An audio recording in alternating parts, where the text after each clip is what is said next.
In the grand estates of Victorian England, where bloodlines mattered more than hearts and duty eclipsed desire, a young governess arrived at Ashford Manor with nothing but her wit and quiet dignity. Clara Cartwright had learned long ago that survival meant invisibility, that women of her station existed to serve, never to be seen. But when the Duke of Ashford hired her to educate his spirited younger sister, neither anticipated the scandal that would unfold. For beneath his cold exterior beat a heart that had long forgotten how to feel, and in her gentle presence something dormant began to stir. What began as simple employment would shatter the rigid walls of Victorian propriety, but not before a devastating betrayal would force Clara to choose between the safety of silence and the dangerous risk of claiming her own happiness. If you are listening to this story, do not forget to click the like button, subscribe to the channel, and tell me in the comments from which part of the world you are listening to this story. I want to know how far it has traveled. The autumn rain pelted against the windows of Ashford Manor as Clara Cartwright stood in the entrance hall, her worn travelling cloak dripping onto the immaculate marble floor. She clutched her single leather bag, containing all her worldly possessions, and fought the urge to fidget under the scrutinizing gaze of Mrs. Pemberton, the formidable housekeeper. Everything about this place spoke of wealth beyond Clara's comprehension. The towering ceilings, adorned with elaborate plasterwork, the crystal chandeliers that caught the grey afternoon light, the portraits of stern-faced ancestors lining the walls in gilded frames. Clara had spent her 23 years learning to be invisible. Born to a country vicar who died when she was 15, leaving nothing but debts, she had survived through a succession of governess positions in lesser households. She had learned to speak only when spoken to move quietly through corridors, to make herself small and unobtrusive. Her dark chestnut hair was always pulled back in a severe knot. Her grey dresses were practical and plain, and her green eyes were trained to look downward in deference. Beauty, her late mother had warned her, was a liability for a woman without fortune or family, better to be overlooked than noticed for the wrong reasons. "Miss Cartwright, I trust your journey from London was tolerable." Mrs. Pemberton's voice was crisp, businesslike, devoid of warmth. "Quite tolerable, thank you," Clara replied softly, keeping her gaze appropriately lowered. "His Grace is currently occupied with estate business, but you will meet Lady Beatrice immediately. She is your sole charge here. Lady Beatrice is 16 years of age, spirited and in need of refinement before her presentation to society next season. His Grace expects results, Miss Cartwright. The previous 3 governesses proved inadequate." Clara's stomach tightened. 3 governesses in as many months. She could not afford to fail this position. The salary offered was twice what she had earned previously, enough to perhaps save a small sum for the uncertain future that awaited all unmarried women of her class. Without family, without connections, without prospects of marriage, she would one day be too old to work, dependent on charity or the workhouse. Mrs. Pemberton led her through a labyrinth of corridors, past drawing rooms furnished with sumptuous fabrics and libraries lined with leather-bound volumes. Servants moved silently through the halls, their eyes carefully averted. The house felt more like a museum than a home, beautiful and cold and untouched by warmth or laughter. They stopped before a heavy oak door. Mrs. Pemberton knocked sharply, then entered without waiting for a response. The room beyond was a lady's sitting room, decorated in pale blues and creams, with a fire crackling in the hearth. A young woman with golden hair and bright blue eyes sat at a writing desk, a rebellious smile playing at her lips as she quickly shoved a book beneath some papers. "Lady Beatrice, your new governess has arrived, Miss Clara Cartwright." Lady Beatrice turned, and Clara immediately saw the challenge in those vivid eyes. The girl was beautiful, with the kind of effortless elegance that came from generations of breeding and privilege. She wore a fashionable day dress of lavender silk that probably cost more than Clara earned in a year. But beneath the aristocratic bearing, Clara detected something else: loneliness, restlessness, a caged spirit desperate for freedom. "Another one?" Lady Beatrice said, her voice musical but edged with weariness. "Mrs. Pemberton, do tell my brother he is wasting his money. I have no intention of becoming the simpering debutante he envisions." "Lady Beatrice, that is quite enough," Mrs. Pemberton said sharply. "Miss Cartwright comes highly recommended. I expect you to treat her with appropriate respect." The housekeeper departed with the rustle of starched skirts, leaving Clara alone with her charge. The silence stretched between them, a test of wills. Clara had learned that her survival in these positions depended on walking a careful line between civility and dignity, between deference and self-respect. "I do not expect to change you, Lady Beatrice," Clara said quietly, meeting the girl's eyes for the first time. "I am here to teach you what society demands you know. What you choose to do with that knowledge is entirely your decision."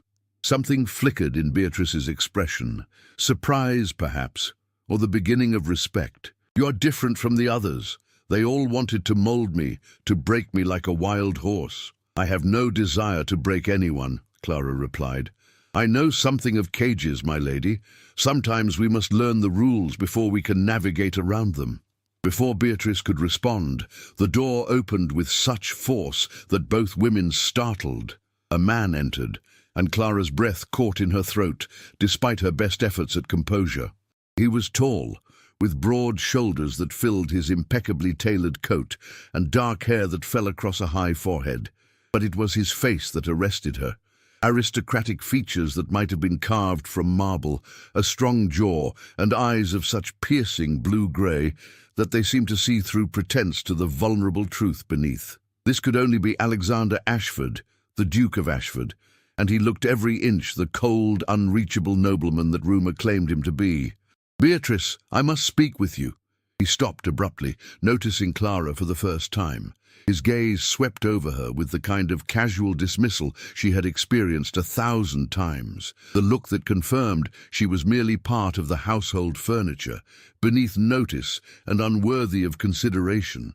Yet something in that brief glance made her skin prickle with an awareness she could not name. "Alexander, this is Miss Cartwright, my new governess," Beatrice said, and Clara detected a note of mischief in her voice. "Miss Cartwright, my brother, the Duke of Ashford, who believes I can be transformed into a perfect lady through sheer force of will and an endless succession of governesses." "Your Grace," Clara said, dropping into a curtsy, her eyes fixed on the floor. Her heart hammered against her ribs in a most improper fashion. "Miss Cartwright," his voice was deep, clipped, utterly devoid of warmth. "I trust Mrs. Pemberton has explained your duties. My sister requires education in all the accomplishments expected of a lady of her station. Music, art, literature, deportment, and most importantly, the art of conducting herself in society. Her presentation next season must be flawless. The Ashford name demands nothing less." "I understand, Your Grace. I also expect you to curb her tendency toward improper reading material and unsuitable friendships. Beatrice has a regrettable habit of forming attachments to individuals beneath her station."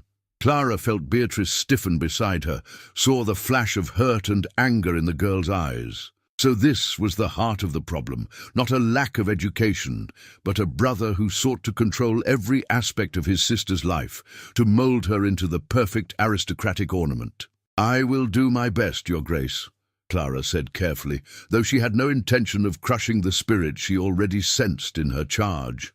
The Duke nodded curtly and turned to leave, clearly considering the matter settled. But at the doorway, he paused, glancing back. For the briefest moment his eyes met Clara's, and she saw something flicker in their depths. A flash of recognition, of awareness, quickly smothered. Then he was gone, the door closing behind him with a decisive click. Clara released a breath she had not realized she was holding. Her hands trembled slightly, and she pressed them together to still them. "He is not always so cold," Beatrice said softly, surprising Clara with the hint of sadness in her voice. "He used to laugh before our parents died, before he became the Duke and forgot how to be simply Alexander." Clara looked at the young woman beside her, and saw a reflection of her own loneliness, her own loss. Perhaps they were not so different after all, the penniless governess and the nobleman's sister. Both were trapped in gilded cages. Both were expected to conform to roles that had been chosen for them rather than by them. "Tell me about him," Clara heard herself say, then immediately regretted the impropriety of her curiosity. But Beatrice's face brightened. "You truly wish to know." The others never asked. They saw only the duke, the title, the fortune. They never wondered about the man. And so, as the rain continued to fall against the windows and the fire crackled warmly in the hearth, Beatrice began to speak. She told Clara of a childhood filled with laughter, of parents who had loved their children deeply, of a brother who had once carried her on his shoulders through the gardens and told her wild stories of adventure. She spoke of the carriage accident that had killed the old Duke and Duchess 5 years ago, of how Alexander had changed overnight, assuming the title and all its crushing responsibilities at 23, the same age Clara was now. "He locked away his heart that day," Beatrice said, her voice breaking slightly. "He told me that Ashfords do not indulge in sentiment, that duty is all that matters. He arranged every detail of our lives with the precision of a general planning a military campaign. And now he seeks to arrange mine as well, to see me married to someone of appropriate rank, someone who will enhance the Ashford name." "Is there someone?" Clara asked gently. Beatrice's cheeks flushed. There was. Thomas, the estate manager's son. "We grew up together. We're friends since childhood. Last year I thought perhaps we might be something more, but Alexander discovered us walking together in the gardens, talking and laughing as we always had. He dismissed Thomas's father without reference, sent them both away. Since then he has watched me constantly, determined that I will not tarnish our name with inappropriate attachments." Clara felt a surge of anger toward the cold Duke, even as she understood the rigid social rules that governed such decisions. A nobleman's sister could not marry beneath her station, could not follow her heart if it led her away from duty and propriety. Yet how cruel to punish love in the name of maintaining appearances. "I am sorry," Clara said, meaning it deeply. "As am I," Beatrice replied, "but I have not given up hope. If I cannot choose my own path, I will at least travel the one chosen for me, with eyes open and spirit unbroken. Will you help me, Miss Cartwright? Not to become the empty-headed ornament my brother envisions, but to navigate this world with intelligence and grace?" Clara smiled, feeling the first stirrings of friendship, of alliance. "I will, Lady Beatrice. I promise you that." Over the following weeks, Clara settled into the rhythms of Ashford Manor. Her days were structured around Beatrice's education, mornings devoted to literature and history, afternoons to music and art, evenings to the subtle arts of conversation and social grace. But Clara also introduced subjects not typically considered appropriate for young ladies: philosophy, political economy, natural sciences. She encouraged Beatrice to think critically, to question, to develop her own perspectives on the world beyond the narrow confines of aristocratic society. They formed a genuine friendship, the kind that transcended class boundaries. In Beatrice, Clara found an eager intellect and a kind heart. In Clara, Beatrice discovered a mentor who respected her mind and encouraged her independence. They spent hours in the library, debating ideas and sharing confidences, their laughter occasionally drawing disapproving looks from Mrs. Pemberton. Yet always, in the background of Clara's awareness, was the Duke. She saw him rarely, usually only at dinner when he was not travelling on estate business. He sat at the head of the long dining table, Beatrice on his right, and Clara in her proper place far below the salt, marking her subordinate status. He spoke little, focused on his meal with the same methodical precision he brought to all aspects of his life. But sometimes, Clara felt his gaze upon her, a weight that made her skin warm and her pulse quicken in ways she could not explain. She tried to dismiss such feelings as foolishness, the product of too many hours reading romantic novels in her youth. She knew her place, understood the vast gulf that separated a governess from a duke. Such awareness was necessary for survival in a world that punished women harshly for stepping beyond prescribed boundaries. Yet she found herself thinking of him at odd moments, the way his jaw tightened when he was displeased, the rare occasions when something Beatrice said coaxed a reluctant smile from him, the glimpses of the man he might have been before duty hardened him into cold marble. One evening in early December, as Clara was preparing for bed in her small but comfortable chamber in the governess's quarters, a knock sounded at her door. She opened it to find Beatrice, still dressed in her dinner gown, her face flushed with excitement and something that looked like fear. "Miss Cartwright, I need your counsel. Alexander has just informed me that Lord Stirling Thorn has asked permission to court me." Clara's stomach dropped. She had heard of Lord Thorn, a wealthy earl from an established family, known for his impeccable lineage and considerable fortune. She had also heard other things, whispered by servants, stories of a cold demeanour, of households run with rigid discipline, of a first wife who had died young and unhappy. "And what did your brother say?"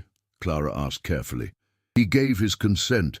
He says it is an excellent match, that Lord Thorn is eminently suitable." Beatrice's voice rose with desperation. "Clara, I cannot. I have met Lord Thorn only twice, and each time I felt as though I were being evaluated like a horse at market.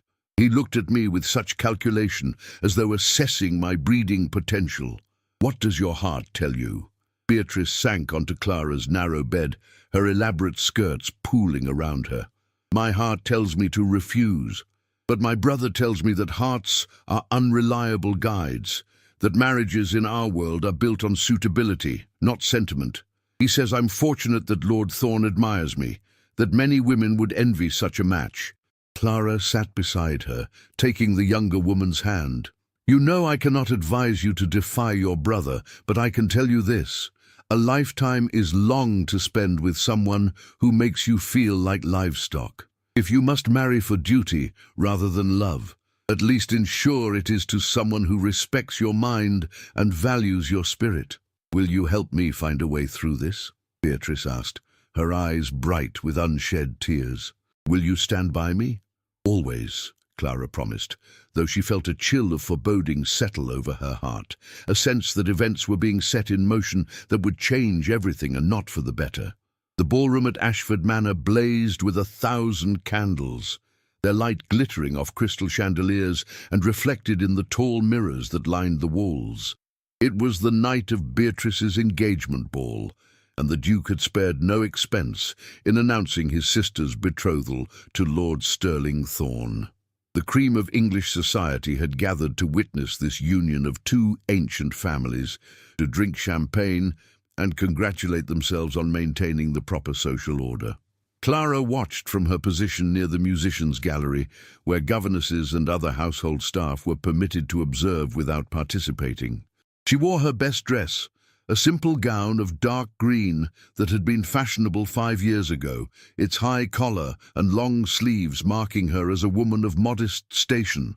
Her hair was arranged in its usual severe style, though a few rebellious curls had escaped to frame her face.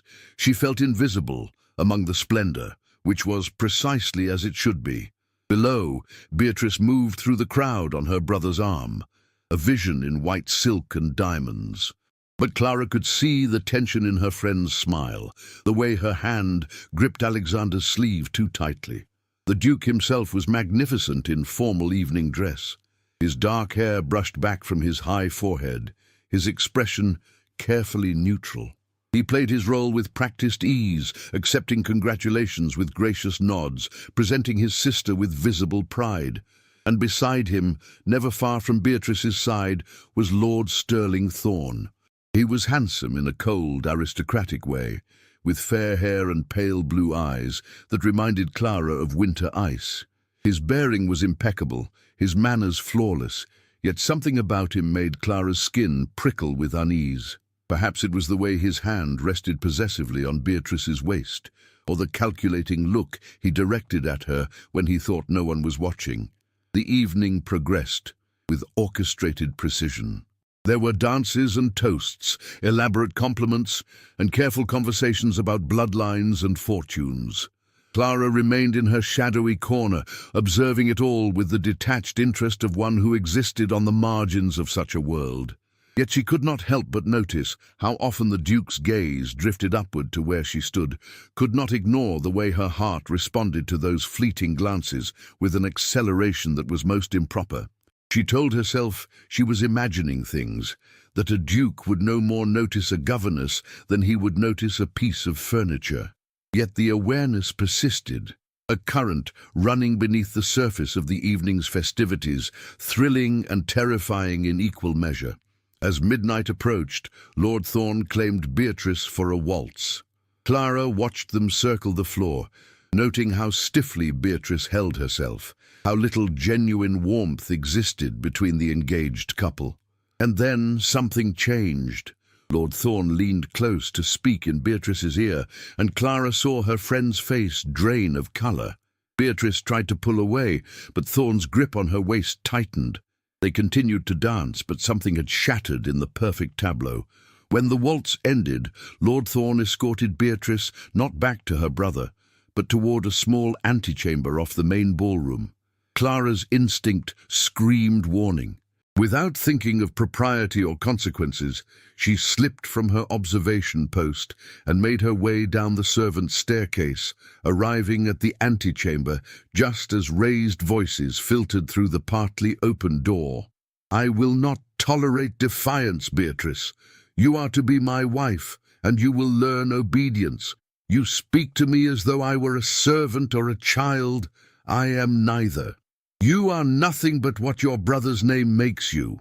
Without the Ashford connection, you would be worthless to me. I am doing you a great honor by overlooking your unfortunate tendency toward intellectual pretensions and inappropriate friendships." Clara's hand moved to the door handle. She knew she should not intervene, that whatever passed between Lord Thawing and his betrothed was none of a governess's concern. But Beatrice's voice, strained and small, compelled her forward. "I wish to return to the ballroom.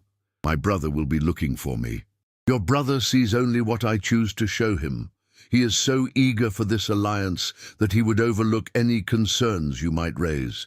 You are fortunate I am willing to marry you despite your flaws. Many men would not be so generous after learning of your youthful indiscretion with the estate manager's son." The cruel words hung in the air. Clara pushed open the door, abandoning all pretense of propriety. Beatrice stood with her back against a bookcase, her face pale and her eyes wide with humiliation and fear. Lord Thawing towered over her, his handsome features twisted into something ugly and predatory. "Lady Beatrice, forgive me, but the Duke is asking for you," Clara lied, her voice steady despite her racing heart. Thawing whirled on her, his pale eyes blazing with fury at the interruption. "This is a private conversation. Remove yourself immediately." "I apologize, my lord." But his grace was quite insistent. Beatrice seized the opportunity, slipping past Thawing and moving to Clara's side. Together they left the antechamber, Beatrice's hand gripping Clara's arm with desperate strength. They had nearly reached the safety of the ballroom when Thawing's voice stopped them. "Miss Cartwright, is it? I will remember your interference. And you, Beatrice, would do well to remember your place and mine.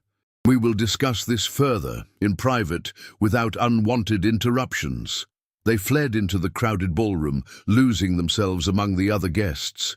Beatrice was trembling, her breath coming in short gasps. Clara guided her toward a quiet corner, where potted palms provided some semblance of privacy. "Are you all right?" Clara asked softly. "He knows about Thomas. He threatened to expose our childhood friendship as something sordid, to ruin not just my reputation but Thomas's family as well." "Clara, what am I to do? If I break the engagement, Alexander will demand to know why, and if I tell him, Lord Thawing will destroy innocent people out of spite." Before Clara could respond, the Duke materialized beside them, his expression concerned. "Beatrice, you look unwell. Should I summon a physician?" "I am merely overwhelmed by all the excitement," Beatrice managed, her voice brittle. "Miss Cartwright was kind enough to assist me." The Duke's gaze shifted to Clara, and for a long moment their eyes held. She saw recognition there, a flicker of something that might have been gratitude or perhaps something more dangerous. Then he turned back to his sister, his expression once again carefully controlled. "Perhaps Miss Cartwright should escort you to your chambers. The evening has been taxing." "Yes, that would be best," Beatrice agreed quickly, clearly desperate to escape. As they turned to leave, Lord Thawing appeared with another couple, a distinguished older man and a beautiful young woman with golden hair and calculating eyes. Clara recognized them as Lord and Lady Waverley, though she knew the young woman only by sight from previous positions. Lady Charlotte Waverley, rumoured to have her cap set for the Duke himself. "Your Grace, I was just telling Lord and Lady Waverley about the lovely tradition we might establish," Thawing said smoothly, his earlier anger hidden beneath a veneer of aristocratic charm. "My future wife and I thought it would be delightful to announce another happy piece of news this evening. Lady Charlotte has consented to become engaged to her cousin, Lord Edmund Waverley. We might make it a double celebration." "Oh." But Charlotte's eyes were fixed on the Duke, not on the cousin to whom she was supposedly engaged. Clara saw the calculation there, the hunger for a title even greater than the one she possessed by birth. "How thoughtful," the Duke replied neutrally, though Clara detected a note of discomfort in his voice. "Indeed," Charlotte purred, moving closer to him with practiced grace. "Though I confess I had hoped for a different sort of alliance. Still, one must be practical about such matters, must one not, Your Grace?" The meaning was clear. Charlotte had wanted the Duke, had been angling for his attention, but was settling for her cousin in the absence of a better offer. It was a calculated play to make the Duke jealous, to prompt him to declare his own interest before she was lost to another man. Beatrice's hand tightened on Clara's arm, and Clara sensed her friend's understanding of what was happening. Lord Thawing was not merely marrying Beatrice for the Ashford name. He was positioning himself as the Duke's future brother-in-law, creating a powerful alliance that would benefit his own ambitions. And Charlotte was using her cousin's engagement to force the Duke's hand, to pressure him into making her his Duchess. It was all calculation, all strategy, devoid of genuine feeling or care. Clara felt sick witnessing it, this cold marketplace where hearts and futures were traded like commodities. "If you will excuse us," Clara said quietly, "Lady Beatrice requires rest." They escaped before anyone could object, hurrying through corridors until they reached the safety of Beatrice's chambers. Only when the door was closed and locked did Beatrice finally break down, sinking onto her bed and sobbing with the abandon of one who has reached the limit of endurance. Clara held her, offering what comfort she could, though her own heart was heavy with the knowledge that they were trapped in a situation with no easy escape. If Beatrice broke her engagement without a compelling reason that did not implicate Thomas, she would be branded as flighty and unreliable, damaging her reputation and her brother's. But if she married Lord Thawing, she would be consigning herself to a lifetime of misery with a controlling, cruel man. "What would you do?" Beatrice asked finally, her tears subsiding into exhausted hiccups. Clara thought carefully before responding. "I would ask myself whether maintaining others' good opinion was worth sacrificing my own happiness and self-respect. I would remember that a lifetime is very long to spend living a lie, and I would trust that those who truly love me would stand by me, even if I chose a difficult path." "You speak as though you know something of difficult choices. I know that I have learned to value my own peace of mind above society's approval. It is a hard-won lesson, but a necessary one for anyone born without the armor of wealth and position." Beatrice looked at her with new understanding. "You are braver than I am.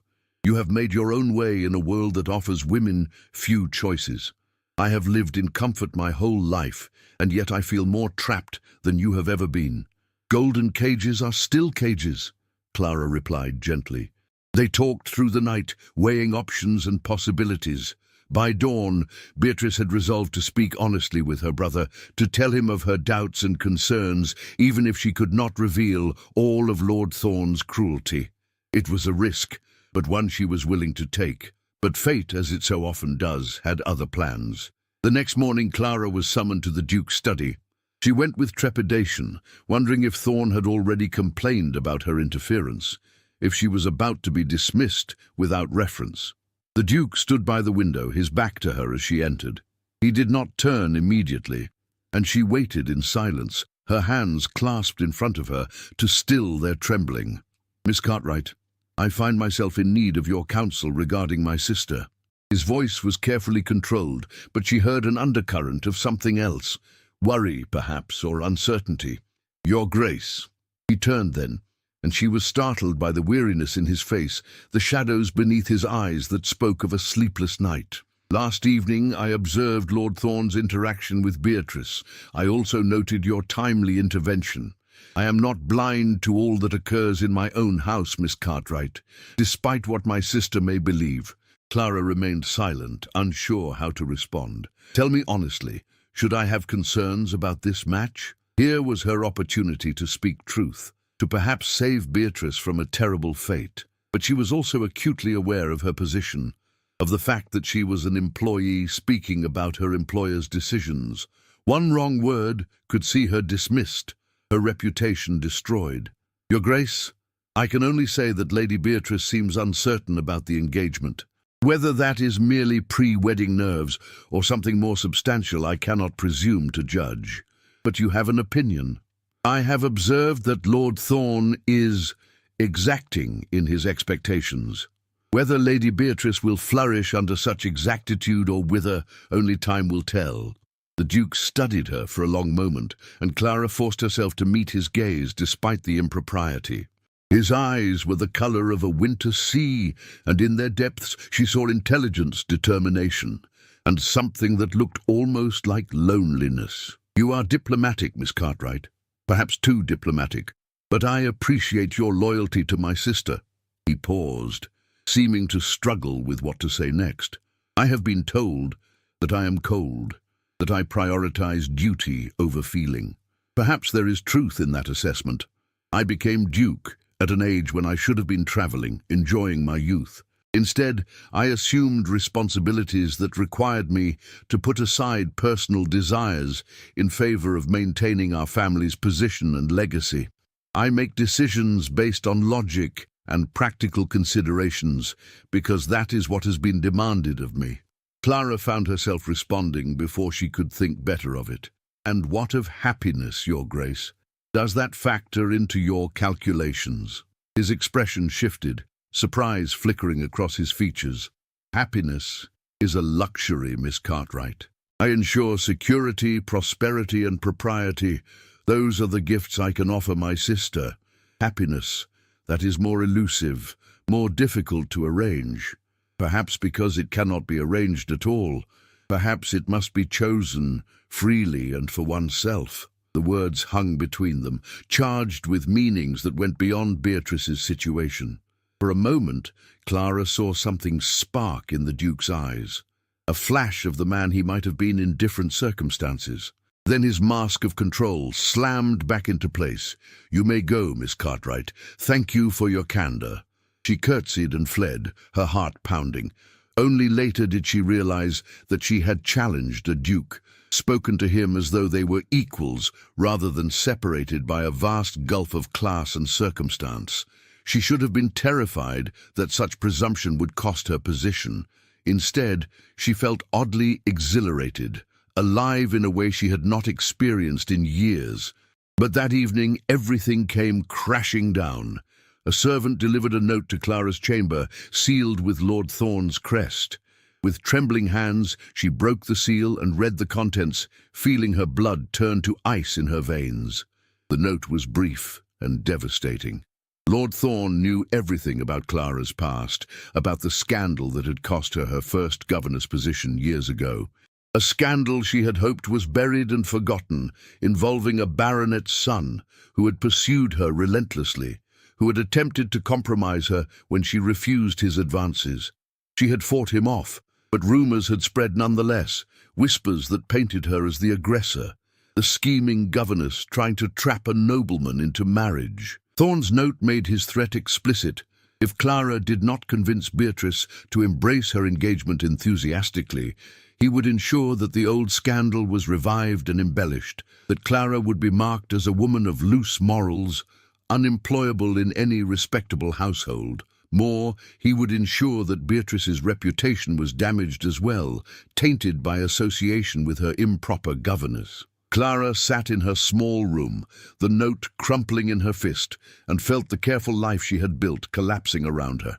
She had two choices: sacrifice Beatrice's happiness by encouraging the engagement with Thorne, or sacrifice her own future by refusing and letting the scandal destroy her. Either way, she lost. Either way, she was powerless against the machinations of those who held all the cards. For the first time since her father's death, Clara wept, not quietly, but with great racking sobs that shook her entire body. She wept for herself, for Beatrice, for all the women who were trapped by circumstances beyond their control, who had no power to choose their own paths or protect themselves against predatory men. When the tears finally subsided, she knew what she had to do. She would not betray Beatrice's trust. She would not become complicit in delivering her friend into a miserable marriage. If that meant her own ruin, so be it. Some things mattered more than survival. The following morning, Clara requested an audience with the Duke. She was ushered into his study, where he sat behind a massive mahogany desk, reviewing estate documents. He looked up as she entered, and she saw surprise flicker across his features before his expression smoothed into polite inquiry. "Miss Cartwright, I was not expecting you." "Your Grace, I must speak with you about a matter of grave importance." Her voice was steady, though her hands trembled slightly. She had spent the night steeling herself for this moment. "Please, sit." He gestured to a chair opposite his desk, an unexpected courtesy that made her throat tighten with emotion. Clara remained standing. What she had to say could not be delivered while sitting comfortably. "I must tender my resignation, effective immediately. I will of course forfeit any wages owed, and I ask only that you not require a reference." The Duke rose to his feet, his brow furrowed with confusion. "I do not understand. Has something happened? Has my sister been unkind to you?" "Lady Beatrice has been nothing but gracious. This decision is entirely my own." "Then why?" His voice had taken on an edge of command. "You have been an exemplary governess. Beatrice has flourished under your tutelage in ways she did not with your predecessors. Why would you leave now, without notice or explanation?" Clara met his gaze, and in that moment she made a decision that would alter everything. She would trust him with the truth, or at least part of it. "Because Lord Thorne has threatened me, Your Grace. He has promised to revive a scandal from my past, unless I convince your sister to embrace her engagement to him enthusiastically. I cannot and will not do so. Therefore I must leave before he acts on his threat and brings shame upon your household by association." The Duke's face darkened with anger, his hands clenching into fists at his sides. "What scandal?" Clara forced herself to speak calmly, to recount the events of 6 years ago. The baronet's son who had pursued her, the attempted assault, the rumors that had followed. She omitted nothing, presenting the facts with as much detachment as she could manage, though her cheeks burned with shame at having to reveal such private humiliation. When she finished, the Duke was silent for a long moment. Then he moved around his desk, coming to stand directly before her. She had to tilt her head back to meet his eyes, and what she saw there was not the disgust or dismissal she had expected, but rather a fierce protectiveness that took her breath away. "You were blameless in this matter, yet you have suffered for it. That is the injustice of our world, Miss Cartwright. But I will not compound that injustice by allowing you to be victimized again." His voice was low, intense. "You will not resign. You will remain in my household under my protection, and I will deal with Lord Thorne. Your Grace, you do not understand. If he spreads these rumors, then he will discover that I'm not a man who tolerates threats against those under my care. I may be cold, Miss Cartwright, as you and my sister have both observed, but I am also powerful. Lord Thorn may have wealth and influence, but I have more of both, and I am prepared to use every resource at my disposal to protect you and my sister." Clara felt tears prick her eyes, overwhelmed by the unexpected support. "Why would you do this?" "I am merely a governess." His expression softened almost imperceptibly. "You are the first person in years who has challenged me to see beyond duty and propriety. You have been a true friend to Beatrice when she desperately needed one, and you have demonstrated more courage and integrity than most of the aristocrats I know." He paused, and something vulnerable flickered across his face. "You have reminded me that there are things worth fighting for beyond estates and titles and social position." Before Clara could respond, a commotion erupted in the hallway outside. Raised voices, one of them undeniably Beatrice's, echoed through the heavy door. The Duke strode across the study and flung it open, revealing Beatrice in heated argument with Mrs. Pemberton. "I will not return to my chambers like a disobedient child," Beatrice was saying, her voice shaking with fury. "I have something to tell my brother, and I will not be deterred." "Lady Beatrice, this is most improper," Mrs. Pemberton began, but the Duke interrupted. "Mrs. Pemberton, you may go. Beatrice, come in. Miss Cartwright is here as well." Beatrice swept into the study, her face flushed and her eyes bright with determination and fear. She looked from Clara to her brother and seemed to draw strength from their presence. "Alexander, I cannot marry Lord Thorn. I know you believe this match is advantageous, and I know that breaking the engagement will cause scandal. But I must ask you to trust me when I say that he is not the man he appears to be. He is cruel and controlling, and I believe that life with him would be unbearable." The Duke's jaw tightened. "Has he harmed you?" "Not physically, but his words, his threats, the way he speaks to me when no one else can hear. Alexander, he told me that I am worthless without your name, that he is doing me a favor by overlooking my flaws. He knows about Thomas, about our childhood friendship, and he has threatened to portray it as something sordid unless I am perfectly obedient. And he has threatened Miss Cartwright as well," the Duke added, his voice cold with barely suppressed rage. "It seems Lord Thorn has been very busy manipulating everyone around him." Beatrice turned to Clara with alarm. "You? What has he done?" Clara explained briefly, and Beatrice's face crumpled with guilt. "This is my fault. If I had been braver from the start, if I had refused him immediately—" "None of this is your fault," the Duke said firmly. "Lord Thorn is the architect of his own schemes, and he has gravely miscalculated if he believes I will allow him to terrorize my sister and her governess with impunity." He moved to his desk and began penning a letter with swift, decisive strokes.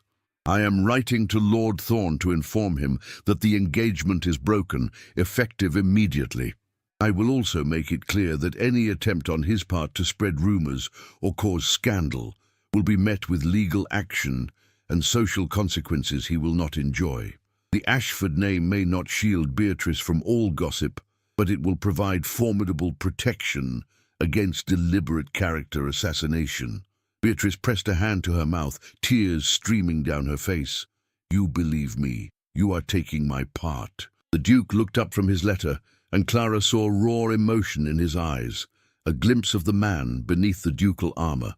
"I have failed you, Beatrice. I prioritized propriety over your well-being, tradition over your happiness. I pushed you toward a match that seemed suitable on paper, without truly examining the character of the man himself. I am sorry." Beatrice flew to her brother, embracing him with the unrestrained affection of childhood. For a moment he stiffened, clearly unaccustomed to such displays. Then his arms came around her, holding her close as she wept against his chest. Clara looked away, feeling like an intruder on this private moment of reconciliation. But the Duke's voice drew her attention back. "Miss Cartwright, come here." She approached hesitantly, and he extended his free hand toward her, his sister still held in his other arm. Without thinking, Clara placed her hand in his, feeling the strength and warmth of his grip. "You are both under my protection now," he said quietly. "Lord Thorn will not harm either of you." This I swear." And in that moment, standing in the Duke's study with his hand clasping hers and his sister weeping with relief, Clara felt something shift in her chest, a dangerous warmth spreading through her like spring thaw after a long winter. She recognized it for what it was, the beginning of feelings that were entirely inappropriate, utterly hopeless, and yet impossible to deny. She was falling in love with the Duke of Ashford, and the knowledge terrified her. The following weeks were tumultuous. Lord Thorn, upon receiving the Duke's letter, attempted to salvage his pride by spreading rumours that Beatrice was unstable, and Clara was a scheming opportunist who had poisoned Lady Beatrice's mind against her suitable fiancé. But the Duke moved swiftly and decisively, using his considerable influence to counter every attempt at character assassination. He made it known that he stood firmly behind his sister's decision, that he considered Lord Thorn's behaviour dishonourable, and that anyone who chose to align themselves with Thorn's version of events would find themselves unwelcome in the most important social circles. The Duke's support was a powerful shield, and while some gossip persisted, it lacked the teeth to truly damage Beatrice's or Clara's reputations. Gradually, society moved on to newer scandals, leaving the broken engagement as merely a footnote in the season's drama. But the household at Ashford Manor had changed fundamentally. The Duke, having broken through his own emotional armour to defend his sister, found it difficult to rebuild those walls entirely. He began taking dinner with Beatrice and Clara more frequently, engaging them in conversations that ranged beyond mere pleasantries. He asked Clara's opinions on books, discussed current affairs with both women as though their perspectives mattered, and occasionally even laughed at Beatrice's witty observations. Clara watched him come alive by degrees, like a landscape emerging from snow as winter gave way to spring. She learned that he was not naturally cold, but rather had taught himself to be so, as a defense against the loneliness and burden of his position. She discovered that he was widely read, that he held progressive views on many social issues, though he rarely voiced them publicly, that he was kind to his servants and tenants in ways that went beyond mere noblesse oblige, and she fell deeper in love with him, knowing all the while that such feelings were both foolish and dangerous. One afternoon in late winter, the Duke surprised both women by suggesting they join him for a walk in the gardens. The weather was cold but clear, with pale sunshine breaking through scattered clouds. They bundled into cloaks and followed him outside, where the stark beauty of the winter landscape was on display. Bare trees etched against the sky, frost clinging to brown grass, evergreens providing splashes of green amid the dormancy. Beatrice walked ahead, examining the dried seed heads of last summer's flowers, while Clara found herself alone with the Duke on a path that wound through dormant rose beds. "Miss Cartwright, I wish to thank you," he said without preamble. "For what, Your Grace?" "For your friendship with Beatrice, for your courage in facing down Lord Thorn's threats, for helping me to see that my sister needed support rather than direction." He paused, seeming to struggle with words. "And for showing me that life can be more than duty and obligation if one has the courage to allow it." Clara's heart hammered in her chest. "Your Grace, I only did what any decent person would do." "No, you did far more than that. You risked your own security for the sake of principle. That is rare, Miss Cartwright, especially in a world that punishes women harshly for asserting themselves." They walked in silence for a few moments, their breath forming small clouds in the cold air. Clara was acutely aware of his presence beside her, of the way his hand occasionally brushed against hers as they navigated the narrow path. "May I ask you something personal?" the Duke said finally. "Of course, Your Grace. Do you regret your choices? The scandal that cost you your first position, your decision to defy Lord Thorn, even knowing it might ruin you. Do you ever wish you had been more accommodating?" Clara considered the question seriously. "No, Your Grace. I have learned that I can live with being poor, with being alone, with being unmarried and without prospects. What I could not live with is being complicit in evil, even through silence. My peace of mind is worth more than security purchased through compromise." He stopped walking and turned to face her fully. His expression was intense, searching, as though he were trying to memorize every detail of her face. "You are extraordinary, Miss Cartwright. I hope you know that." Before she could respond, Beatrice called out to them, breaking the spell of the moment. "Alexander, Clara, come see the snowdrops. They are blooming despite the cold." They joined her by a small copse where delicate white flowers pushed through the frozen earth, their drooping heads and slender stems seeming too fragile to have survived the harsh winter. Yet here they were, first heralds of spring, proof that life persisted even in the most inhospitable conditions. "They remind me of you, Clara," Beatrice said with a smile. "Beautiful and strong, blooming where others would wither." Clara felt her cheeks warm at the compliment, even as her heart ached with the bitter sweetness of the moment. She was acutely aware that her time at Ashford Manor could not last indefinitely.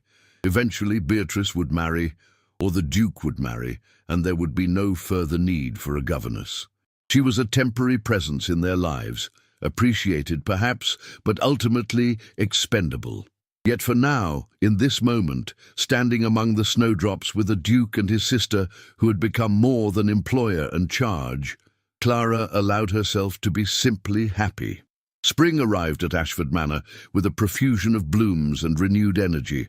The grounds came alive with colour as gardens that had lain dormant through the winter burst into flower. Inside the manor, a similar transformation had taken place. Beatrice was no longer the restless, unhappy young woman Clara had first met. She had flourished under Clara's continued tutelage, developing into a confident, articulate woman who spoke her mind with grace and intelligence. And the Duke, Alexander, though Clara never presumed to address him by his Christian name, had undergone his own metamorphosis.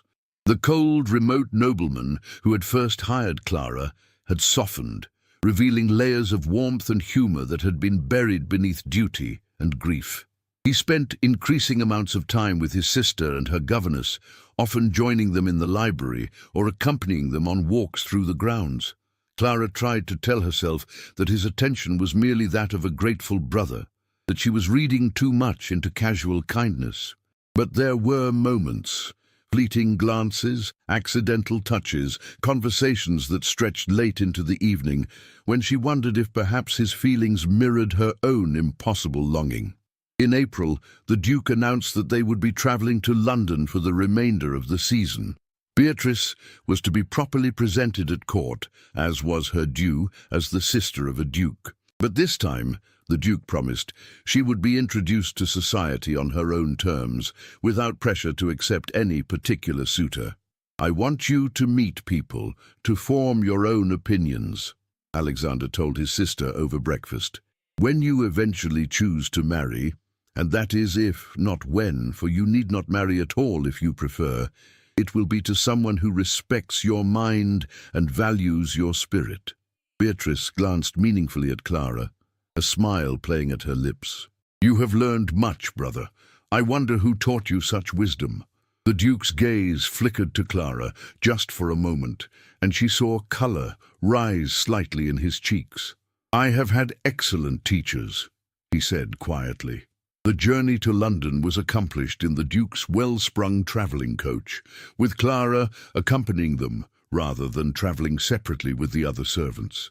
It was a small thing, perhaps, but Clara recognized it as a significant departure from protocol, a tacit acknowledgement that she was more friend than employee.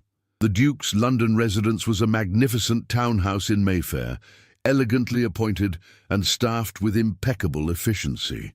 Clara was given chambers on the same floor as Beatrice, another departure from tradition that raised eyebrows among the household staff. But the Duke was firm. Miss Cartwright was to be treated with the respect due a family companion, not a mere governess. The London season was a whirlwind of balls, theatre performances, gallery openings, and carefully orchestrated social events. Beatrice attended them all, with Clara as her chaperone, a role that allowed Clara to observe high society without having to fully participate in it. She remained in the background, appropriately invisible, yet she noticed that the Duke often seemed aware of her presence, his gaze seeking her out across crowded rooms. At one particularly grand ball, hosted by the Duchess of Richmond, Clara stood in her usual position near the wall, watching Beatrice dance with a succession of eligible gentlemen. The young men clearly admired her, but Beatrice treated them all with friendly courtesy rather than particular favour, refusing to be rushed into any attachment. "Miss Cartwright, you look positively bored." Clara turned to find an older woman regarding her with shrewd but kind eyes. She was elegantly dressed, with silver hair arranged in a fashionable style and jewellery that spoke of considerable wealth. Clara recognized her from descriptions as Lady Margaret Ashford, the Duke's aunt. "Lady Margaret, forgive me, I did not see you approach, because you were too busy watching my nephew watch you." The older woman's smile was knowing. "Come, walk with me. I have been wanting to make your acquaintance properly since we arrived in London." They strolled along the edge of the ballroom, and Clara felt herself being assessed by someone with decades of experience reading people and situations. "You have wrought quite a transformation in my family," Lady Margaret said. "Beatrice writes to me regularly, and her letters have changed markedly since you entered the household. She used to sound like a caged bird, desperate and unhappy. Now she sounds like a woman who knows her own mind. And Alexander, well, he is almost recognizable as the boy I knew before he became the Duke." "Lady Beatrice is naturally intelligent and strong-willed," Clara replied carefully. "She merely needed the space to develop those qualities." "And my nephew? What did he need?" Clara hesitated, acutely aware that she was treading dangerous ground. "I cannot presume to speak to his Grace's needs, my lady." Lady Margaret laughed, a warm, genuine sound. "Diplomatic as well as perceptive. I see why you have become so invaluable to them. But let me tell you what I observe, my dear. My nephew is a man who has spent 5 years believing that he must be hard and cold to fulfill his duties. You have shown him that strength and warmth are not mutually exclusive. That is a gift beyond price. I have merely been a friend to Lady Beatrice. And to Alexander?" Lady Margaret's eyes were too knowing, too kind. "My dear, I am an old woman who has seen much in her years. I recognize the signs of two people who care deeply for one another, but are prevented by circumstance from acting on those feelings." Clara's face flooded with heat. "My lady, I assure you, you need not assure me of anything. I know my place is not to encourage inappropriate attachments, but I also know that the heart does not consult convention before deciding where to bestow its affections." She patted Clara's hand gently. "I simply wanted you to know that should circumstances ever change, you would have at least one ally in the family." Before Clara could respond to this astonishing statement, a commotion near the entrance drew everyone's attention. Lord Sterling Thorne had arrived, accompanied by the newly married Lady Charlotte Thorne. Apparently, after failing to secure the Duke, Charlotte had indeed settled for marriage to Lord Edmund Waverley, only to find herself quickly widowed when Edmund died in a riding accident. She had then made an even more advantageous match with the recently widowed Lord Thorne, becoming a countess and securing a position of social prominence. But the true shock was not Charlotte's presence. It was the woman on Charlotte's other side, Miss Emma Fairchild, a beauty renowned for her golden hair, perfect features, and impeccable pedigree. Rumour had it that she had her cap set for the Duke of Ashford, and that her family was actively promoting the match. Clara watched as the trio made their way through the ballroom, accepting greetings and compliments. Thorne's eyes scanned the crowd until they landed on the Duke, and Clara saw triumph flash across his features. He had not been defeated by the broken engagement. He had simply redirected his ambitions. The Duke, for his part, looked distinctly uncomfortable as Thorne approached with the ladies. "Your Grace, what a pleasure to encounter you this evening," Thorne said smoothly, his voice carrying just enough to be heard by those nearby. "I believe you are acquainted with my wife, formerly Miss Waverley, and her dear friend, Miss Fairchild." Alexander bowed stiffly. "Lady Thorne, Miss Fairchild, I trust you are enjoying the evening." Emma Fairchild smiled, a practiced expression of demure charm. "Indeed, Your Grace, though the evening would be vastly improved by the honor of a dance, should you be so inclined to grant me such a privilege." It was expertly done, a public request that the Duke could not refuse without appearing rude. Clara saw his jaw tighten fractionally before he offered his arm. "It would be my pleasure, Miss Fairchild." As they took their positions for a waltz, Clara felt something twist painfully in her chest. Emma Fairchild was everything Clara was not: wealthy, titled, beautiful, appropriate. She was the sort of woman a duke should marry, the sort who could grace a ballroom or manage a great estate with equal ease. Next to such perfection, what was a penniless governess but a foolish dreamer? "Do not let it distress you," Lady Margaret murmured beside her. "Alexander knows his duty, but he also knows his heart. The question is whether he has the courage to choose the latter over the former." Clara watched the Duke dance with Miss Fairchild, noted how he maintained proper distance, how his expression remained polite but distant, and she saw how Emma Fairchild gazed up at him with calculated adoration, playing her part to perfection. When the dance ended, Alexander escorted Miss Fairchild back to her party, and then, to Clara's surprise, made his way directly to where she stood with his aunt. "Aunt Margaret, Miss Cartwright, might I persuade you both to join me for refreshments? I find I'm in need of intelligent conversation."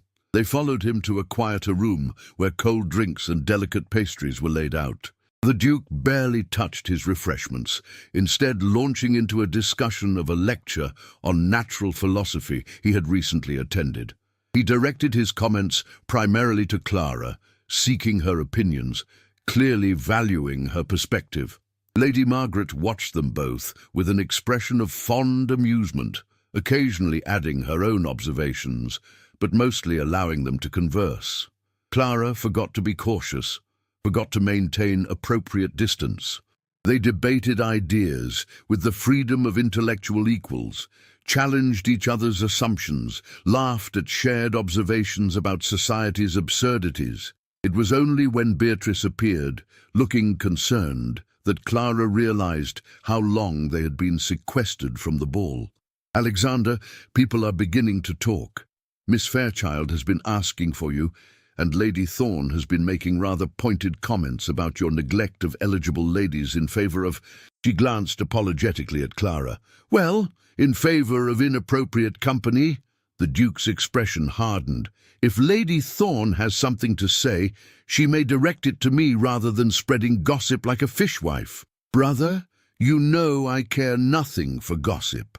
But Clara's reputation is my concern," Alexander interrupted, his voice firm, "as is yours, as is my own, and I am heartily sick of allowing others to dictate how I spend my time and with whom." He stood abruptly, pacing the small room like a caged lion. Clara watched him, her heart pounding, sensing that they were approaching some precipice, some moment of decision that would alter everything. "Your Grace, perhaps it would be best if I returned to Ashford Manor," Clara heard herself say, though the words cost her dearly. "The season is well underway, and Lady Beatrice hardly requires a governess any longer. My continued presence is becoming awkward." "No." The word was sharp, absolute. Alexander turned to face her, and the intensity in his eyes stole her breath. "No, you will not leave. Not because of gossip, not because of propriety, and certainly not because people like Lord and Lady Thorne have nothing better to do than speculate about matters that are none of their concern." "Alexander," Lady Margaret said gently, "perhaps we should discuss this at home, in private." But the Duke seemed beyond caution. "I am tired of living according to everyone else's expectations. I am tired of prioritizing appearance over substance, duty over happiness. I am tired of pretending that—" He stopped abruptly, seeming to realize he had said too much. The silence that followed was charged with unspoken words, with possibilities both thrilling and terrifying. Beatrice looked between her brother and Clara, understanding dawning on her face. "Oh," she said softly. "Oh, I see." "You see nothing," Alexander said, but his voice lacked conviction. "I see a man who has rediscovered his heart," Beatrice replied, moving to take her brother's hand. "And I see a woman who is everything a duchess should be, regardless of her lack of title or fortune. I see two people who have brought out the best in one another, who make each other laugh and think and feel fully alive. And I see that society's rules, which I have always chafed against, are suddenly standing in the way of my brother's happiness, just as they once stood in the way of mine. Beatrice, this is different. You are my sister. You may marry or not as you choose. But I am the Duke. I have responsibilities, expectations, and you have a heart," Beatrice finished. "The question is whether you will allow it to guide you, or whether you will lock it away again in service of duty." Clara found her voice, though it trembled. "Your Grace, Lady Beatrice, I think we are all overwrought by the events of the evening. Perhaps we should return home and discuss this, if it must be discussed, after we have all had time to think clearly." It was the voice of reason, the sensible course, and Clara hated herself for suggesting it, for stepping back from the precipice rather than leaping into the unknown. The Duke looked at her for a long moment, and she saw a mix of emotions play across his face: frustration, longing, resignation. Then he nodded stiffly. "You are correct, Miss Cartwright. We shall return home." The journey back to the townhouse was accomplished in heavy silence, but as they alighted from the carriage, Alexander caught Clara's hand briefly, his grip warm and strong. "This conversation is not finished," he said quietly, for her ears alone. "I am done living a half-life, Clara. Something must change." And there it was, her Christian name on his lips, spoken with such tenderness that tears sprang to her eyes. She nodded, unable to speak, and fled into the house before she did something foolish like throw herself into his arms and damn the consequences. That night, lying sleepless in her chamber, Clara heard a soft knock at her door. She opened it to find Beatrice in her dressing gown, her face serious but not unkind. "May I come in?" Clara stepped aside, and Beatrice settled onto the edge of the bed. "Clara, I need to tell you something, and I hope you will not think me presumptuous for speaking plainly. You may speak freely with me. You always have. My brother is in love with you. I have known it for weeks, perhaps months, and unless I am very much mistaken, you return his feelings." Clara sank into a chair, her legs suddenly unsteady. "Lady Beatrice, even if what you say were true, it is true. I have eyes, Clara. I have watched you both trying so hard to maintain proper distance, to pretend that there is nothing between you but courtesy and mutual respect. But I see how he looks at you when he thinks no one is watching. I hear the way his voice changes when he speaks your name, and I see how you light up in his presence, even as you try to hide it." "It does not matter what we feel," Clara said wearily. "He is a duke. I am a governess. There are rules, expectations, rules that have been broken before, expectations that can be defied by those brave enough to do so." Beatrice leaned forward, her eyes intense. "Clara, you saved me from a miserable marriage to Lord Thorn. You helped my brother rediscover his humanity. Now I want to help you both find happiness together, if you will allow it." "And how would we do that? Society would never accept me as a duchess. The scandal would be enormous." "Perhaps. But the scandal would be brief, while the happiness could last a lifetime. Is that not worth considering?" Clara pressed her hands to her face, overwhelmed.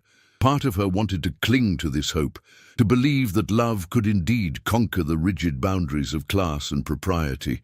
But another part, the part that had survived years of hardship by being practical and cautious, whispered warnings about the dangers of reaching too high, of grasping for things that could never truly be hers.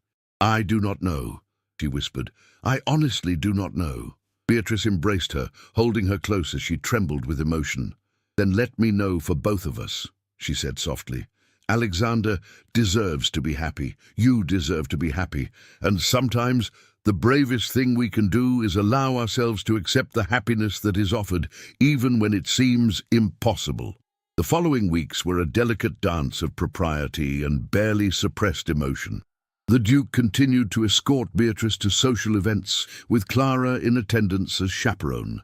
Miss Emma Fairchild appeared at many of these same events, always beautifully dressed, always perfectly mannered, always positioning herself near the Duke. Society had clearly decided that a match between the Duke of Ashford and Miss Fairchild was ideal.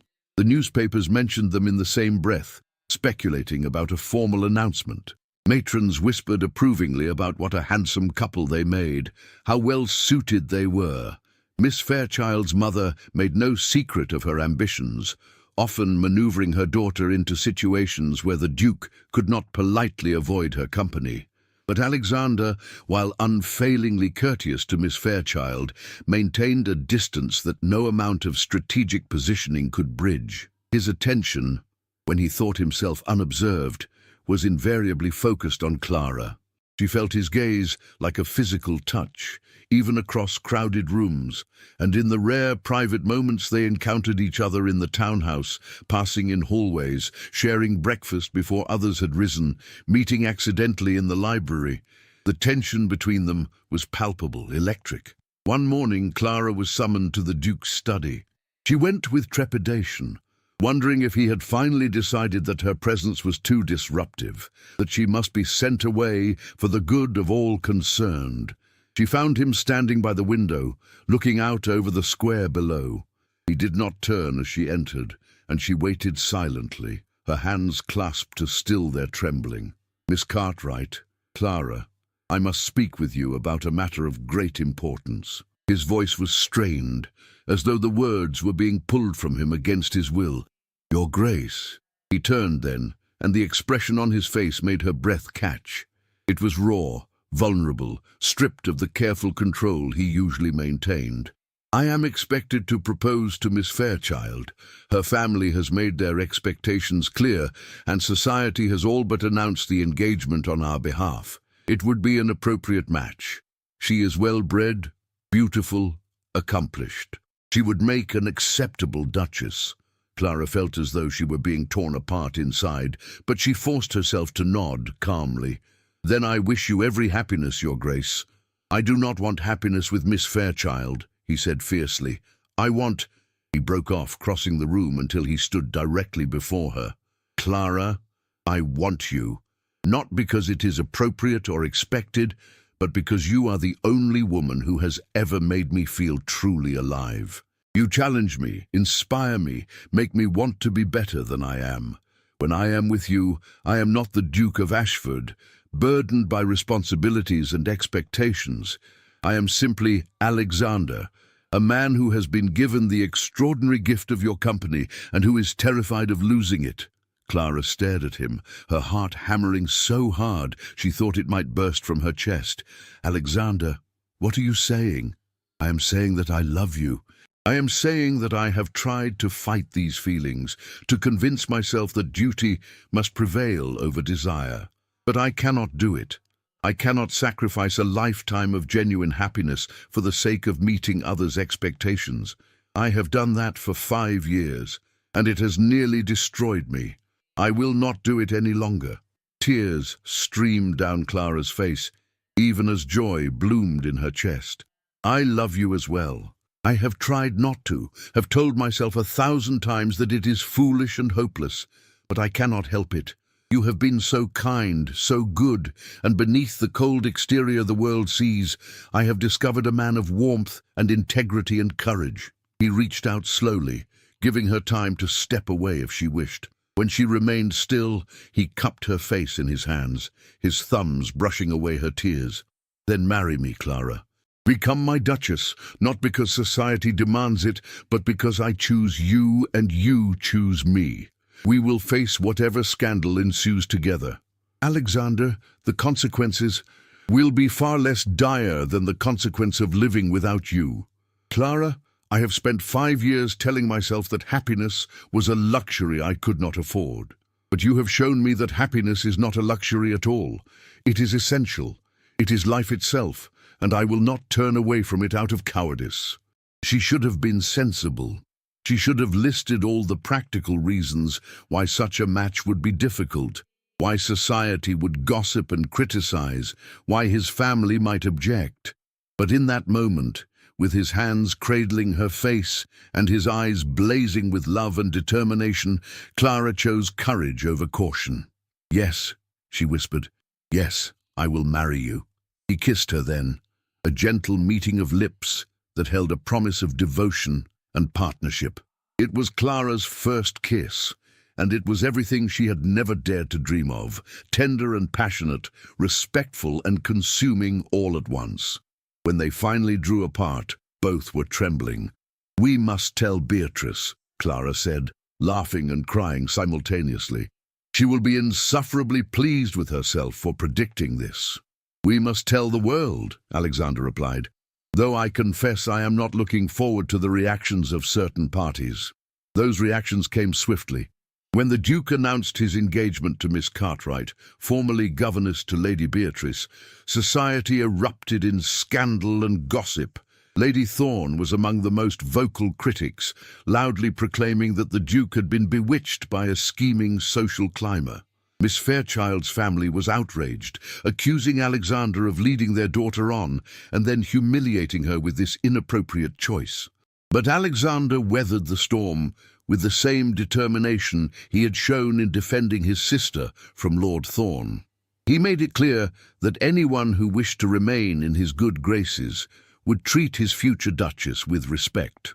He wrote to every significant family in their social circle, explaining that Miss Cartwright was a woman of impeccable character and considerable education, and that he considered himself fortunate to have won her affection.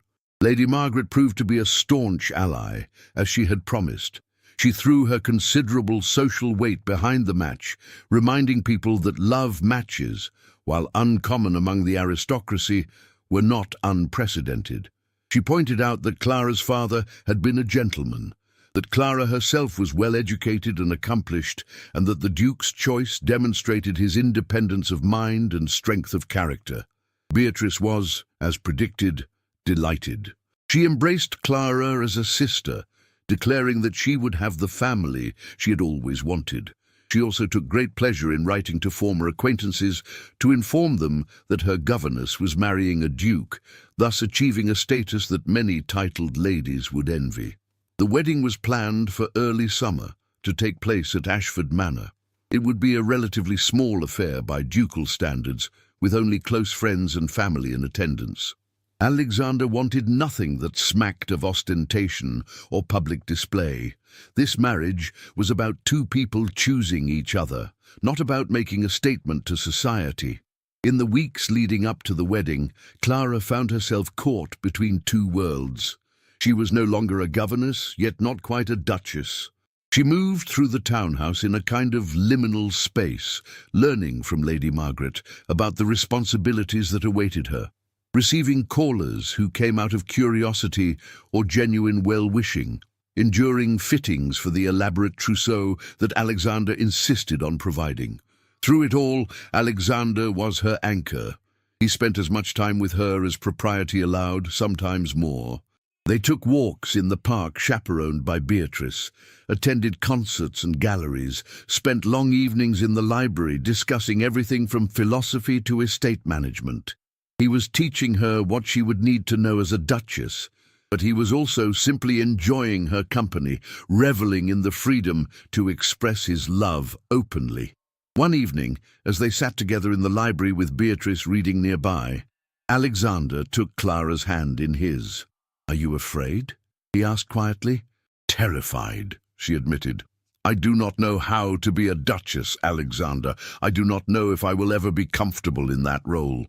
"You need not be comfortable immediately. You need only be yourself. The woman I fell in love with is more than capable of meeting any challenge." He paused, his expression turning serious.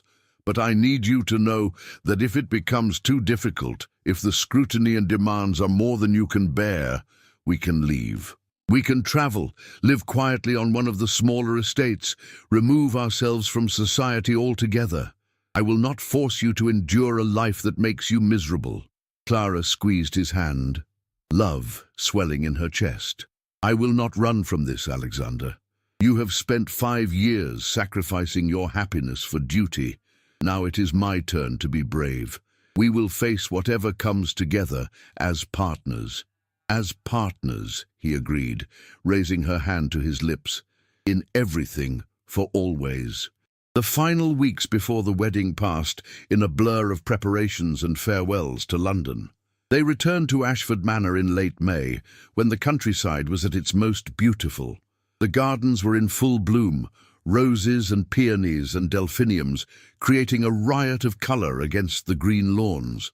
The manor had been thoroughly cleaned and decorated, every surface polished until it gleamed.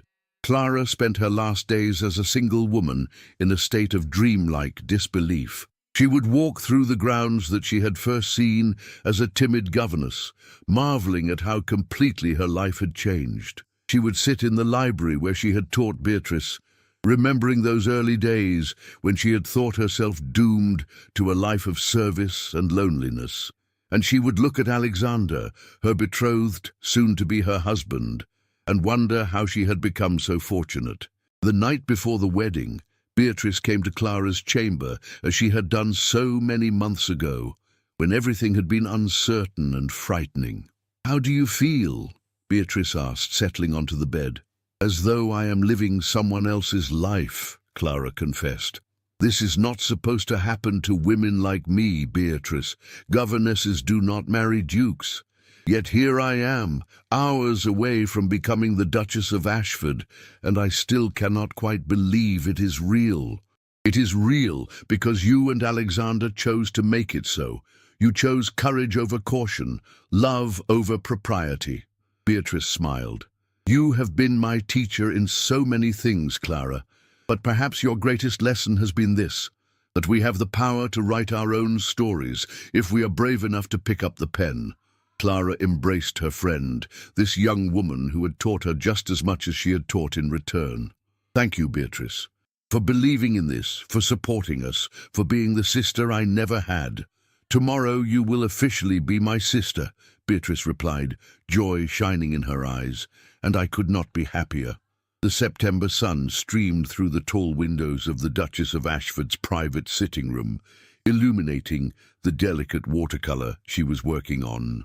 Clara set down her brush and stretched, smiling at the image taking shape on the paper, a view of the rose garden in full bloom, painted from memory of her wedding day, now 4 months past. Those 4 months had transformed her life in ways both profound and subtle. The wedding itself had been beautiful, intimate, filled with genuine love and support from those who truly mattered. Alexander's aunt had stood as her matron of honor.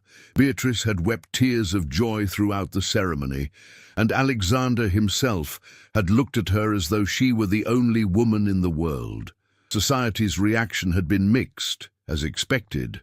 Some families had cut ties with the Ashfords, unwilling to accept a former governess as a duchess, but others, particularly those with progressive leanings or genuine affection for Alexander, had welcomed Clara with surprising warmth. She had discovered that there were more people than she realized who admired a love match, who respected her courage in crossing class boundaries.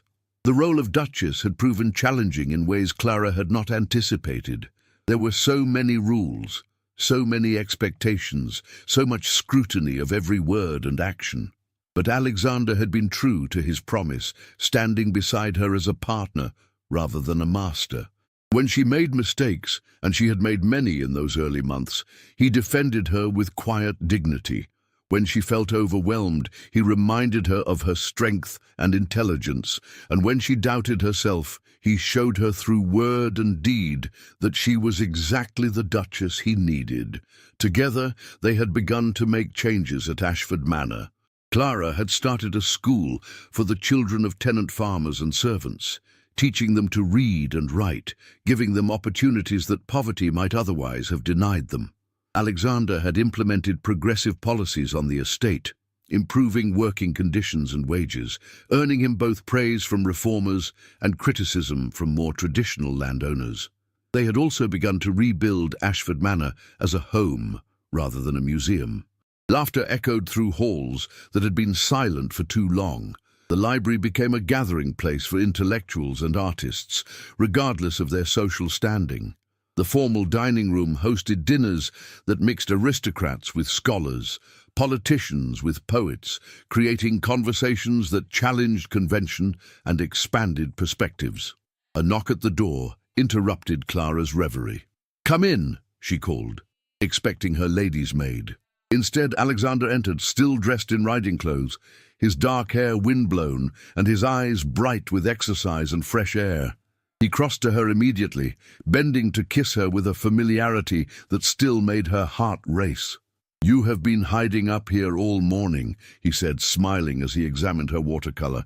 "This is beautiful, Clara. You have a genuine talent." "I have a patient teacher," she replied, referring to the art master Alexander had hired to develop her natural inclinations into refined skill. "And I find painting helps me think, helps me process everything that has changed." He pulled a chair close to hers, taking her hand in his. "Are you happy? Truly happy, not merely making the best of circumstances?" It was a question he asked often, and she loved him all the more for his concern. "Truly happy," she assured him. "There are difficult moments, certainly. There are people who will never accept me, situations where I feel inadequate. But overall, Alexander, I wake up each morning beside the man I love, in a home that welcomes me, doing work that matters. How could I be anything but happy? I worry that I have asked too much of you, that the burden of being a duchess exceeds the joy of being my wife." Clara cupped his face in her hands, holding his gaze. "You have given me everything I never dared to dream of. Love, security, purpose, partnership. Yes, being a duchess is challenging, but being your duchess, your partner in creating a life of meaning and substance, that is a gift beyond measure." He kissed her again, more deeply this time, and Clara felt the familiar warmth spread through her body. Their physical relationship had been a revelation, another aspect of life she had thought herself doomed to miss. Alexander was a tender, passionate lover who made her feel cherished and desired, who approached their intimacy with the same partnership he brought to all aspects of their marriage. "I have news," he said when they finally drew apart. "I received a letter from Lord Thawing this morning." Clara stiffened. They had not heard from Thawing since the announcement of their engagement, though rumours suggested that his marriage to Charlotte was as unhappy as one might expect when two calculating people discovered neither had what the other truly wanted. "What does he want?" "Surprisingly, to apologize. It seems that Lady Thawing has run off with a wealthy industrialist, taking a considerable portion of Thawing's fortune with her. He writes that he has had time to reflect on his actions and recognizes that he behaved abominably toward you and Beatrice. He does not expect forgiveness, but he wanted us to know that he regrets his conduct." Clara considered this information. Part of her remained angry at Thawing for his threats and manipulation.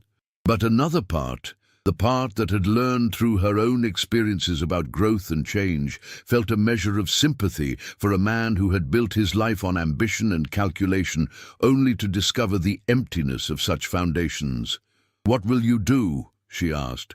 "Nothing for now. I acknowledge his letter but maintain a prudent distance. Perhaps someday, if he demonstrates genuine reformation, we might consider a cautious reconciliation. But trust, once broken as thoroughly as he broke it, takes years to rebuild." "You are wise as well as kind," Clara said, pressing a kiss to his cheek. "I have learned from an excellent teacher." He rose, pulling her to her feet. "Come, leave your painting for now. Beatrice has returned from visiting Lady Margaret, and she has brought a guest I think you will be pleased to see." Curious, Clara allowed him to lead her downstairs to the drawing room. There, she found Beatrice in animated conversation with a young man whose face was vaguely familiar. As they entered, Beatrice jumped up with excitement. "Clara Alexander, you remember Mr. Thomas Whitmore, do you not? His father was our former estate manager." Clara did remember. This was the young man whose friendship with Beatrice had caused such trouble years ago, whose family had been dismissed because of Alexander's disapproval. He was handsome in an open, honest way, with kind eyes and a ready smile. "Mr. Whitmore, welcome to Ashford Manor," Alexander said, extending his hand. "I owe you and your family an apology for my harsh treatment years ago. I allowed prejudice and an excess of protective instinct to cloud my judgment. I hope you can forgive me." Thomas shook his hand warmly. "Your Grace, there is nothing to forgive. You were doing what you believed was right for your sister. And if I may say so, the changes you and the Duchess have implemented here are spoken of admiringly throughout the county. You have both demonstrated that progress and tradition need not be in conflict." Beatrice's face was glowing with happiness, and Clara exchanged a knowing glance with Alexander. It was clear that whatever feelings had existed between Beatrice and Thomas years ago had not diminished with time or separation. Over tea, they learned that Thomas had been working as an estate manager for a property in Derbyshire, earning respect for his intelligence and innovation. He had returned to the area to visit family, and Beatrice had encountered him quite by accident, or so she claimed, though Clara suspected their meeting had been rather less accidental than her friend pretended. "Mr. Whitmore has some innovative ideas about crop rotation and soil management," Alexander said, his expression thoughtful. "I wonder, sir, if you might be willing to consult on some improvements I am considering for the estate." Thomas's eyes lit up. "I would be honored, Your Grace." "Excellent. Perhaps you could stay at the manor for a few weeks while we discuss these matters. We have more than enough room, and it would give us time to explore your ideas thoroughly." Beatrice's smile could have lit the entire room. Clara hid her own smile behind her teacup, recognizing Alexander's matchmaking for what it was, an opportunity for Beatrice and Thomas to rediscover their connection without the pressure and prejudice that had separated them before. The weeks that followed were filled with a happiness so complete it sometimes frightened Clara. Thomas proved to be not only knowledgeable about estate management, but also an excellent conversationalist and a man of genuine integrity. He and Beatrice spent increasing amounts of time together, their friendship deepening into something more with each passing day. One evening, Clara and Alexander stood on the terrace overlooking the gardens, watching Beatrice and Thomas walk among the late-blooming roses. Alexander's arm was around Clara's waist, holding her close against the autumn chill. "She loves him," Clara observed, "and he loves her. It is written clearly in every glance, every word." "I have invited him to stay through the winter," Alexander replied. "If by spring their feelings remain constant, I will give my blessing to their marriage. I have learned, thanks to you, that love is not a weakness to be suppressed, but a strength to be celebrated. If Beatrice chooses Thomas, she will have my full support, regardless of his lack of title." Clara turned in his arms, looking up at him with eyes bright with love. "You have changed so much from the cold duke who hired me to teach his sister deportment and manners." "I have not changed. You simply melted the ice that I had allowed to encase my heart. You showed me that duty and happiness need not be mutually exclusive, that strength lies in vulnerability, that the most important legacy I can leave is not land or titles, but love and kindness." They kissed as the sun set over Ashford Manor, two people who had found in each other the courage to defy convention and claim their own happiness. Below them, Beatrice and Thomas were similarly embracing, another love story unfolding amid the roses. And in the manor behind them, servants went about their work with smiles, secure in the knowledge that they served a duke and duchess who valued fairness and compassion. In the months and years that followed, the Ashfords became known throughout England as exemplars of progressive aristocracy. They used their position and wealth to improve the lives of those around them, to champion education and reform, to demonstrate that nobility of birth meant nothing without nobility of character. They faced criticism from traditionalists, but earned the respect of reformers and the love of those they served. Beatrice did indeed marry Thomas Whitmore the following spring, in a ceremony that celebrated love over convention. She and her husband settled on a nearby estate that Alexander purchased for them, where Thomas implemented his innovative farming methods to great success, and Beatrice established another school for local children. As for Clara and Alexander, they built a life that balanced public duty with private joy. They had 3 children who were raised to value learning and kindness over privilege and arrogance. They traveled widely, encountering ideas and perspectives that enriched their understanding of the world. And through it all, they loved each other with a devotion that deepened with each passing year. On their 10th wedding anniversary, Alexander gave Clara a gift that moved her to tears. A portrait of her, as she had been when he first met her, dressed in her governess's grey gown, her hair pulled back severely, but with a light in her eyes that he had recognized even then as the spark of an extraordinary spirit.